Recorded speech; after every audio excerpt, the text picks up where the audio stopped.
Hello medical students, welcome. Here is an update from the court judgment delivered last September by the Honorable High Court of Madras. The subject matter is regarding the migration of Mbbs student from one medical college to another. The petitioner is a student who is pursuing Mbbs degree course in a medical college, Chennai based deemed to be university. The respondents are the concerned medical college and the National Medical Commission.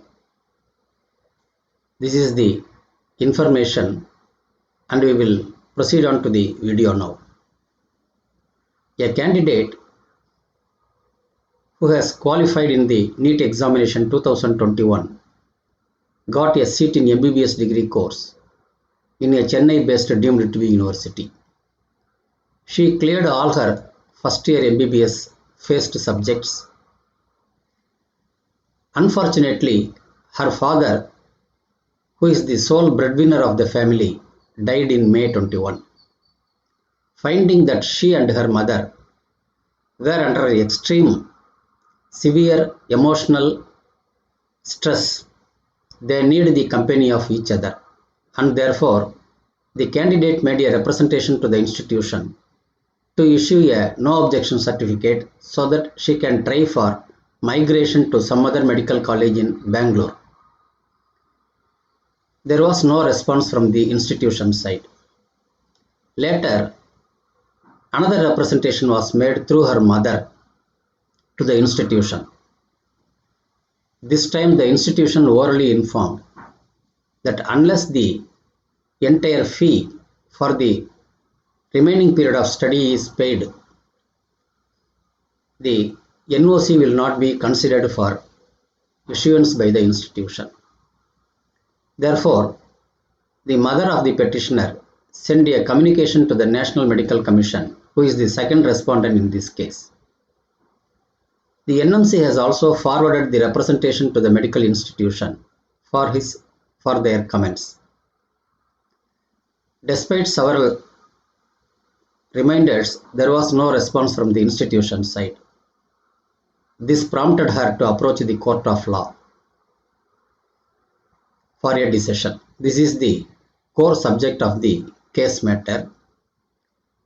We will see how the arguments goes on in this case. First, the second respondent, National Medical Commission, submitted before the court that it framed the guidelines and regulations for migration on compassionate ground, and candidates satisfying all the requirements would be considered for migration. But at the same time, NMC has no role in the direction of payment or other fees payable to the institution by the student. It is the discretion of the concerned medical college. On the other hand, the petitioner counsel argued that the student is already in a financial strain and at this juncture it is not justifiable to claim the payment in full for the remaining course of study. Moreover, there was a difference between the withdrawal and migration, and therefore it argued to give some relief to the student.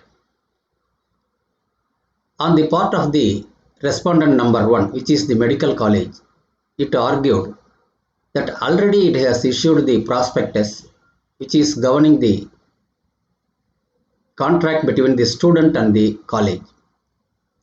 In the prospectus, it was clearly stated that if the candidate withdraws or discontinues the course, she must pay the remaining fee for the entire course of study.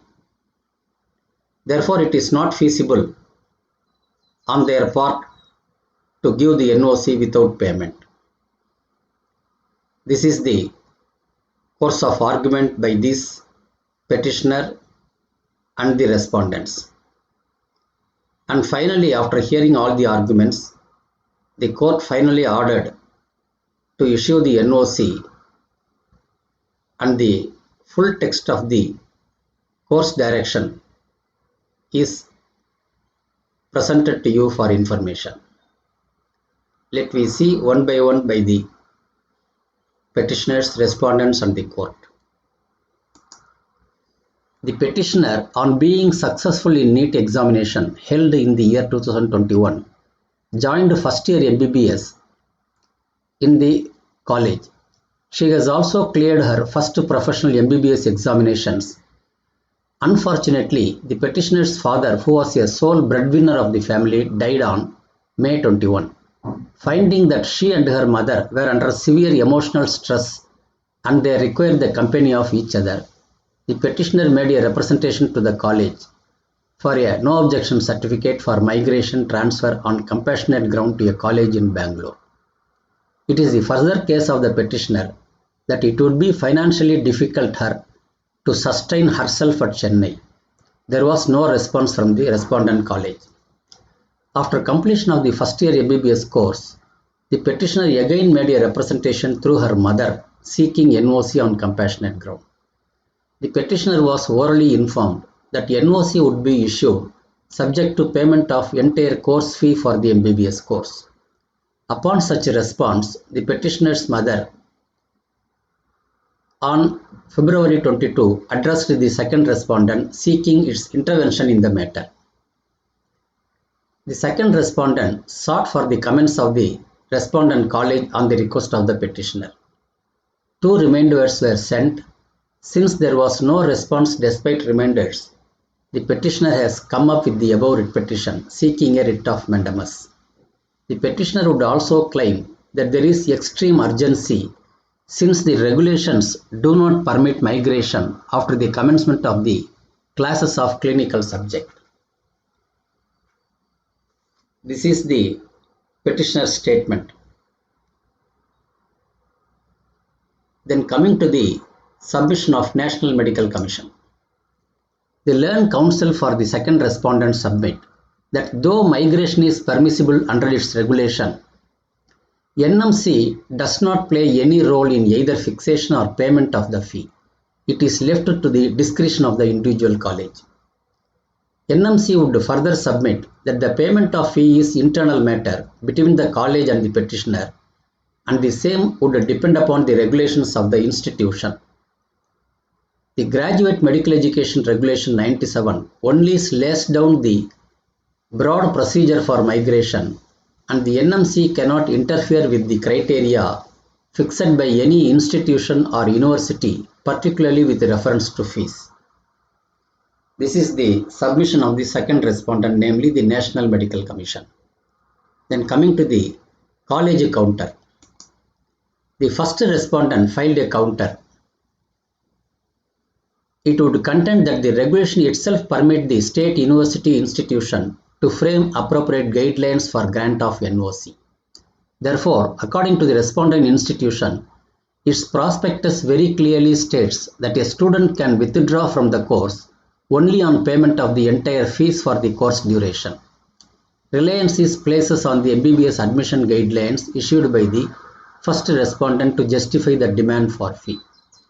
The demand is also sought to be justified on the ground that the seat will remain vacant for the entire duration of the course and the institution will be deprived of the income therefrom, apart from another meritorious student being denied opportunity. It is a settled law that prospectus is a contract between the student and the institution, and the High Court under Article 226 of the Constitution of India will not interfere in matters of contract. In support of this, the Learned Counsel for the first respondent rely on the judgments of the Supreme Court of India, Karnataka High Court and West Bengal.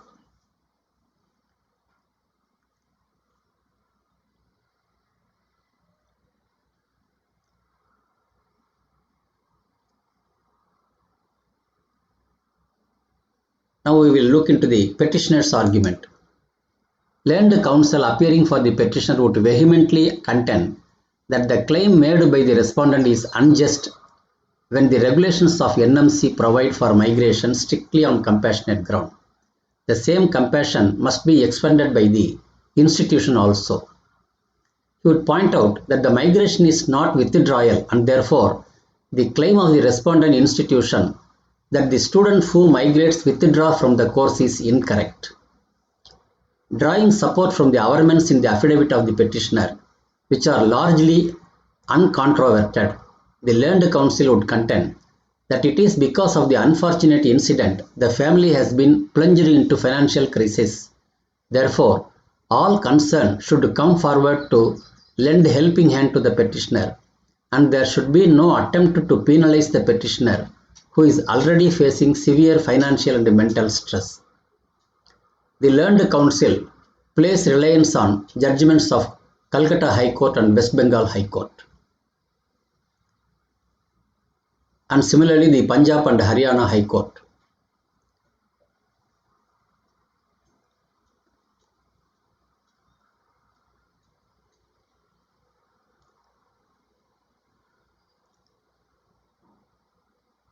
Then coming to the judgment side, the only question that would arise for determination is to the effect of the above clause in the prospectus of the first respondent. A plain and simple reading of the above clause would show that if a candidate withdraws from the course of study after the cutoff date or in mid-term and the seat is rendered vacant, the first year fees will be forfeited, and the student will also be required to remit the entire course fee for the remaining years of course period. This, in my consideration opinion, would apply only to the cases of withdrawal after the cutoff date prescribed for admission or in midterm during the first year. It is amplified by the words the first year fee will be forfeited, and the student will also be required to pay the entire course fee for the remaining years of the course period. Therefore, the prospectus does not contemplate migration. It is only a withdrawal, and such a withdrawal is restricted to first year alone and not thereafter. Even assuming that it would be applied on withdrawal after completion of the first year, migration on compassionate ground cannot be termed as withdrawal. A perusal of the regulation would show that migration is permissible only on compassionate grounds, and no migration is permissible to a college which is situated within same city or place. Therefore, migration itself is allowed only under exceptional circumstances, and the case of migration cannot be treated as a simple case of withdrawal of student from a course of study.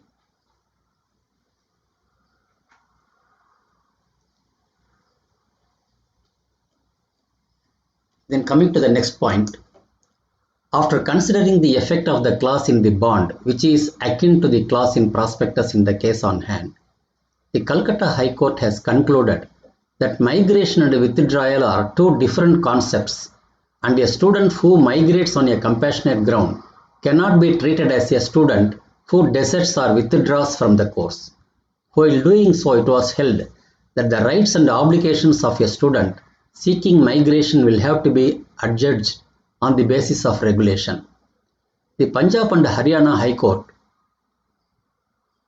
held, in fact, substantially agreed with the conclusion of the Calcutta High Court. In doing so, the Punjab and Haryana Court has observed as follows. Even otherwise, a perusal of the above said regulation would go on to show that the college university where the petitioner is studying is only to process the case of the migration as per regulation. Since it is a case of interstate migration, 5% restriction has been imposed on the sanctioned intake of the college during the year. The decision is to be taken by the Medical Council of India, and the college only had to issue the NOC by keeping in mind the regulatory provisions. No doubt, this court and the Honorable Supreme Court have repeatedly held that the power under Article 226 of the Constitution of India does not extend to interference in contractual matters, and there are several decisions of the court as well as the Honorable Supreme Court, including the one cited by the learned counsel for the first respondent, Orissa State Financial Corporation. It will not be out of place to point out that it has been held that the prospectus would govern the relationship between the student and the institution, and the rights and liabilities stemming out of such relationship are matters of contract. But at the same time, the court cannot remain a mute spectator when a demand which is beyond the contract is made. This court, without rewriting the contract between the parties, can definitely examine the correctness of the demand made, and if the demand is beyond the contract, it can interfere. After all, shackles that are placed under Article 226 are only self-imposed, and they cannot render this court helpless or mute spectator when an unreasonable or a demand outside the scope of the contract is made. I am therefore of the opinion that the prohibition or self-imposed restriction on the exercise of power under Article 226 in cases of this nature will definitely have to take the back seat, and the court must lean in favor of the weaker section, the student who has suffered an unfortunate premature death of her father.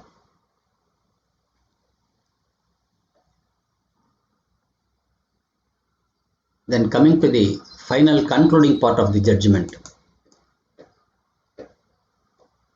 The prohibition or self-imposed restriction on the exercise of power under 226 in cases of this nature will definitely have to take the back seat, and the court must see. No doubt, in Sanjat Small Lake Lenka, the Karnataka High Court has attempted to strike the balance by directing the student to pay 50% of the course fee. When there is a regulation which enables the college to collect the entire fee upon migration, this court or any other court on compassionate grounds exercise the discretion and require the institution to issue no objection certificate on receipt of part of that payment. When this court records a finding that the institution has no right to receive the fees of the remainder of the course, there is no question of balancing equities. Therefore, conclude that the clause in the prospectus would not apply to a case of migration, and even as per regulation, migration being granted on compassionate ground, there should not be another burden imposed upon the candidate by way of requiring him or her to pay the remaining course fee. I am in complete agreement with the views expressed by the Punjab and Haryana High Court and Calcutta High Court referred to supra. In fine, this writ petition is allowed, and a writ of mandamus will issue directly the first respondent to issue NOC without insisting on payment of future course fee within a period of 2 weeks from today. I am informed that the petitioner is still pursuing her education in the first respondent institution. It is made clear that she shall pay the tuition fees as well as the hostel fees that are payable till the date she leaves the institution. The institution shall not demand future fee from the candidate, considering the facts and circumstances. I make no orders as to cause. This is the final concluding part of the judgment.